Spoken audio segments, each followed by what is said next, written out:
Welcome to my another vlog. I hope आप सब लोग ठीक होंगे। चलें आज के दिन को स्टार्ट करते हैं। आज सुबह सहरी में मैं सबसे लेट उठी थी। मेरी सहरी बाजी ने कब से बना के रखी हुई थी, सब सहरी कर चुके थे और मैं सबसे एंड पे उठी क्योंकि रात को मैं पढ़ती रही तो उसकी वजह से ना मैं सुबह बहुत लेट उठी थी। तो यहाँ पे मेरी रोटी भी ठंडी हो गई थी, कबाब भी ठंडा हो गया था। बहरहाल मैं फिर उठी, बस मैंने जल्दी से ना अकेले बैठ के ही सहरी की, सब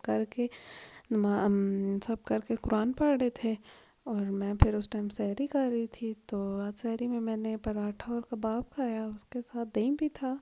तो जो मैंने रिकॉर्ड नहीं किया, और मसला ये भी हुआ मेरे फ़ोन की ना चार्जिंग भी नहीं थी, तो मैंने फिर बस थोड़ा सा ही रिकॉर्ड किया सहरी के लिए और फिर मैंने फ़ोन को ना चार्ज पे लगा के और उसके बाद मैं सो गई। यहाँ पे मैं सुबह तकरीबन 10 बज रहे थे या 11 मेरे ख्याल से, तो आराम से नींद पूरी की और उसके बाद मैं उठी। और वो भी ये जब मेरी फेस पे लाइट पड़ी ना तो मेरी आँख खुली, वरना अगर यहाँ अंधेरा होता ना तो मैंने तो सोए रहना था। फिर बस मैं उठी और रूम से मैंने लाइट वगैरह ऑफ़ की और बाहर गई और सब अपने अपने कामों में बिज़ी थे, कोई भी नहीं था हॉल में। तो मैंने कहा हम भी चलते हैं, देखते हैं बाहर क्या हो रहा है। जैसे ही मैं किचन में गई ना तो हमारे घर कुछ गेस्ट आए थे, तो बाजी ने कहा कि दूध देखो ना। तो मैं कोई काम करूं और ऐसा ना हो, ऐसा कभी हो सकता है। तो हमारी दिन की शुरुआत इस तरह हुई कि मैं जैसे ही बस उसको देखने लगी वो एकदम से ऊपर आया। फिर मैंने उसको साफ़ किया और उसके बाद मैं रूम में आई तो मेरे ना ये पार्सल आ गया था सर्विस से। मैं याद है मैंने अपनी हाला के लिए भी शूज़ ऑर्डर किए थे, वो तो मैं ले आई थी, लेकिन अपने लिए मैंने ऑर्डर किए थे। तो मैंने ये पम्प्स ऑर्डर किए हैं, ये गोल्डन कलर में और ये इतने प्यारे लग रहे हैं।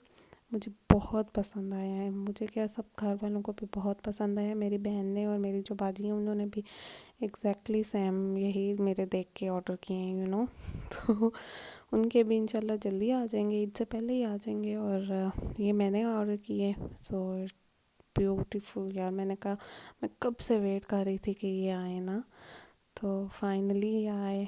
तो मैं इनकी हर तरफ से ना मैंने इनको देखा कि ऊपर नीचे से कैसे, इनका सोल भी बहुत अच्छा है। ये सर्विस से ऑर्डर किए, आप चाहें तो जल्दी ऑर्डर कर लें। मैं यहाँ से वहाँ पे 23% ऑफ भी लग रहा है। मेरे तो ये 1800 के हैं, अब ये 1700 के भी हैं। सो जल्दी से चेक कर लें पेज, वैसे ये स्पॉन्सर नहीं है इसी तरह बता रही हूँ। तो उनके पास और भी बहुत प्यारे शूट हैं, बट मुझे ये सबसे अच्छे यही लगे थे। तो इनको भी मैंने नीचे रखा और उसके बाद मैंने कहा पढ़ना स्टार्ट करते हैं। तो मैंने बस अपनी बुक्स वगैरह निकाली और तकरीबन 2-3 घंटे ना बैठ के आराम से मैंने ये CMP पढ़ी। खैर ये भी एक अलग ही दुख है, रोज़े में ये पढ़ना मेरा तो सर दुखना शुरू हो गया। लेकिन क्या करें, अब नेक्स्ट वीक से मेरे एग्ज़ाम स्टार्ट हैं, तो मैं उससे पहले ही तैयारी कर रही थी इसकी। तो मैंने बस बैठी और ये की। उसके बाद मैंने कहा मेरा सर दर्द करना शुरू हो गया, तो मैंने कहा चलते हैं बाहर। तो फिर मैं बाहर गई। आज मौसम भी काफ़ी अच्छा था। आई डोंट नो ये मैं रिकॉर्ड कैसे कर रही हूँ मैं बाहर आई तो सारे बस बैठे हुए थे अपना अपना, और इफ्तारी की भी तैयारी स्टार्ट हो गई थी। तो आज इफ्तारी में हमारे घर सालन बन रहा था, गोश्त और ये शलजम, साथ में ये चाट की तैयारी हो रही थी। बाजी ऑलमोस्ट सारी तैयारी कर चुकी थी, मैंने कुछ भी नहीं बनाया। साथ में मामा यहाँ पे ना यखनी पुलाव भी बनाती। तो ये रहा गोश्त, इसमें मामा उसको भून रही थी, इसको में से पहले गलाते हैं, और ये साथ बन रहा था यखनी पुलाव इफ्तारी के लिए। तो ये उसकी मतलब बैटर वगैरह जो भी था वो तैयार हो रहा था। और साथ में फिर ये 1 गिलास चावल निकाले। 1 गिलास चावल भी बहुत ज़्यादा हो जाते हैं क्योंकि कोई खाता नहीं है। इफ्तारी से पहले तो इतना होता है कि ये भी, लेकिन बाद में कोई भी नहीं खा पाता। तो फिर मैं दोबारा से बाहर आई। मैंने कहा, फिर मैं काफ़ी देर बाहर बैठी रही। फिर मैंने कहा मैं बुक्स ले आती हूँ, थोड़ी देर ना मैं और पढ़ लेती हूँ क्योंकि टाइम ही वेस्ट हो रहा था। तो मैंने ना आराम से आके CMP फिर दोबारा से पढ़ी। इनके स्ट्रक्चर्स वगैरह बहुत मुश्किल हैं। उसके बाद मैं दोबारा किचन में गई तो ये शलजम और गोश्त रेडी हो गया था। अब ये पता नहीं कैसे आज रात को सहरी में खाएंगे, तो फिर मैं इसको नेक्स्ट व्लॉग में रिकॉर्ड करके बताऊंगी ये कैसा बना था। तो वैसे मुझे शलजम इतने पक्के हुए पसंद नहीं है, कच्चे बहुत मज़े के होते हैं। तो साथ ही हमने चावल पका दिए और हमने ना चिकन को बस फ़िलहाल बंद कर दिया था क्योंकि अभी इस इफ्तारी में बहुत टाइम था। आई थिंक 3 घंटे थे, तो बस और साथ में ना आज हमारे घर बनेगा इफ्तारी में ये स्ट्रॉबेरी जूस। आई थिंक ये स्ट्रॉबेरीज को पानी डाल के ना चीनी डाल के बस ग्राइंड करके रख लें, और जिस टाइम इफ्तारी का टाइम हो उसमें बस दूध डालें और सर्व करें। साथ ही बाजी ने ये चाट बनाया था। अच्छा, ये इसमें सारी चीज़ें ना उन्होंने पहले मिक्स करके रख ली थी, तो मैंने कहा ये भी दिखाओ, ये कितना प्यारा लग रहा है ना। तो मैंने बस ये दिखाया।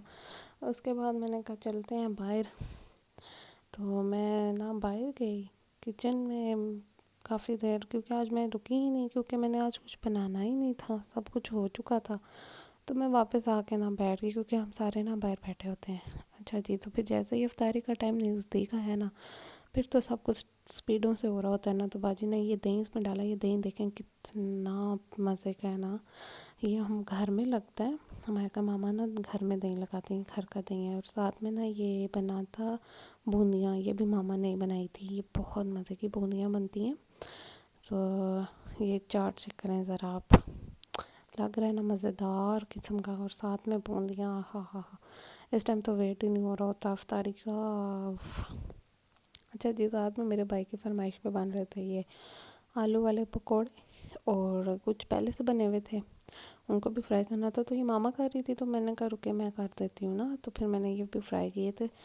फिर मामा ने ना इसमें डाला ये हमारा जो यखनी पुलाव बना हुआ था, इसकी यखनी अलग कर ली चिकन की, और जो चिकन था उसको भी भुना, उसमें पानी डाला, चावल डाले, एंड फिर उसको अच्छे से ना मतलब थोड़ा सा मिक्स कर लें, और उसमें डालें नमक। नमक थोड़ा तेज़ हो तो अच्छा रहता है, और उसको दे दें दम पे। सो ये हमारा पुलाव भी दम पे था, हमारी ये गोश्त आलू भी रेडी था, हमारी सारी चीज़ें रेडी थी। अब बस इफ्तारी का वेट हो रहा था। ये जी हमने बना के रख लिया था, इसमें ख़त्म कहते हैं ना हर रोज़। तो बस ये उसका प्लेटर था, और बाकी सारी चीज़ें ना अपनी अपनी जगह रेडी थी। फ़िलहाल किचन की हालत कुछ ऐसी होती है, इफ्तारी के बाद हम साफ़ करते हैं। तो सब कुछ रेडी करके मैं फ्री थी, तो मैंने कहा चलते हैं बाहर जाते हैं, क्योंकि मैंने कल आपको कहा था मैं सनसेट दिखाऊंगी ना। तो ये देखें कितना प्यारा सनसेट लगता है ना हमारे घर से। मैं हम मतलब जब भी मैं घर आती हूँ ना, मैं यहाँ बैठ के ना रोज़ सनसेट देखती हूँ। मेरा फेवरेट टाइम होता है ना घर में ये, और इतनी हवा और खुला सा माहौल होता है। क्योंकि आपको पता है मैं हॉस्टल में रहती हूँ, एक रूम के कमरे में इंसान तंग आ जाता है, लेकिन ये इतना प्यारा लग रहा था, तो मैं इसको इतना जूम कर करके दिखा रही थी आपको। तो ये देखें, फिर मैंने कहा थोड़े से ना मैं आपको अपने घर के पौधे वगैरह भी दिखाती हूँ। तो हमारे घर में ना 2 बड़े बड़े एरोकेरिया भी लगे हुए हैं। इसके पीछे फनी स्टोरी ये है कि मैं अपनी फ्रेंड्स को ये कहती होती थी, तुम बाहर निकलना ना, जहाँ पे तुम्हें ये लंबे लंबे से दरख्त नज़र आएंगे ना, समझ जाना ये मेरा घर है। तो वो कहती थी अच्छा अच्छा। हमारे घर ये आम भी लगा हुआ है, ये फूल पौधे, ये सारे ना मेरी मामा को, मेरे नाना पू को बहुत शौक था ना। तो ये नाना पू लोगों ने काफ़ी अच्छे से ना क्यारे बनाए थे, तो अब मामा ना इसमें पौधे वगैरह लगाती रहती हैं। तो यहाँ पे आगे ना मैं गई, तो ये इतना प्यारा रोज़ लगा हुआ था पिंक। ये अभी मुझे लगता है न्यू लेके आई हैं, ये लास्ट टाइम नहीं था। सो ये इतना प्यारा लग रहा था, मैंने कहा ये भी मैं आपको दिखाती हूँ। और भी बहुत सारे पौधे हैं, अभी मेरे ख्याल से स्प्रिंग आएगा तो और निकलेंगे, आई डोंट नो। बट बहुत प्यारे लग रहे थे।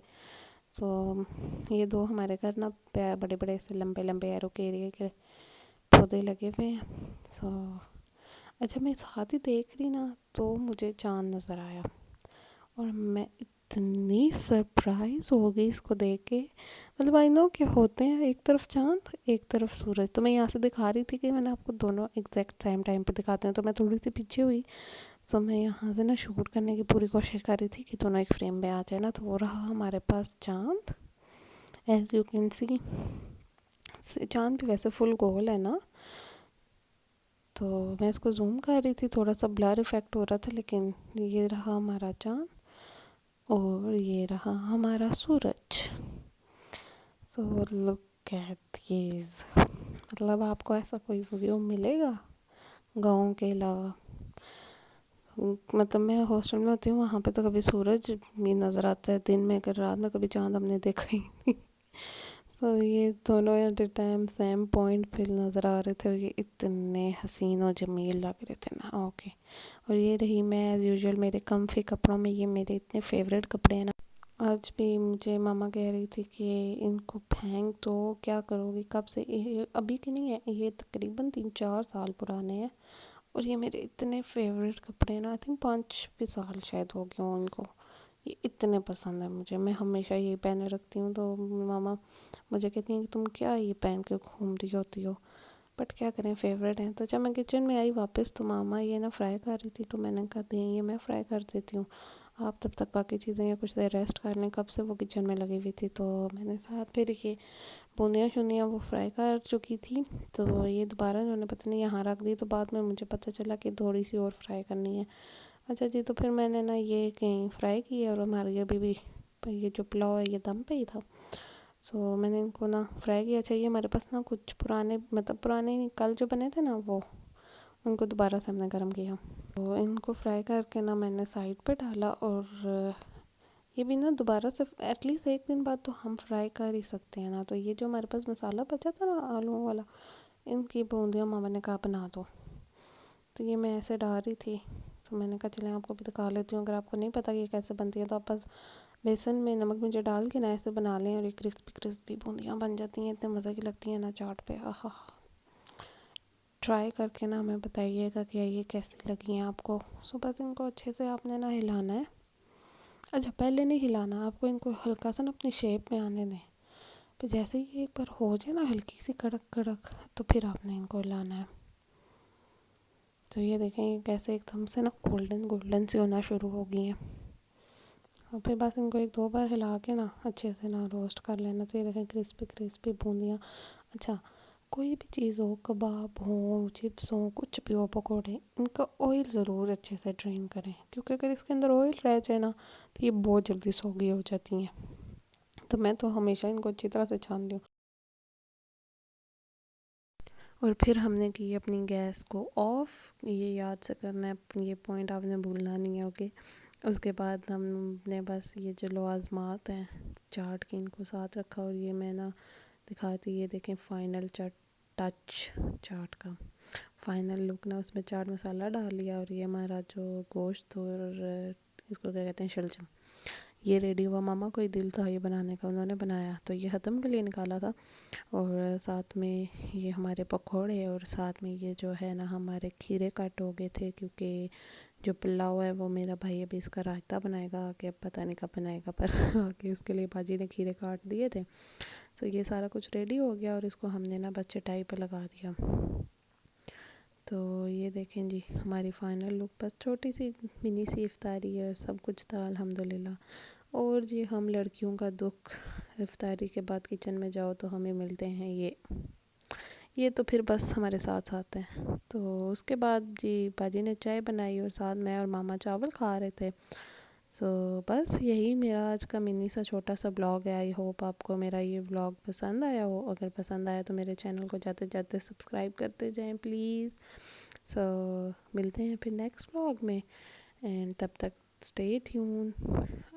बहुत सारी रमज़ान में दुआएं करें, इंशाल्लाह अल्लाह ताला सबकी दुआएं कबूल करे, आमीन। और मेरे चैनल को सब्सक्राइब करें please, I need your support.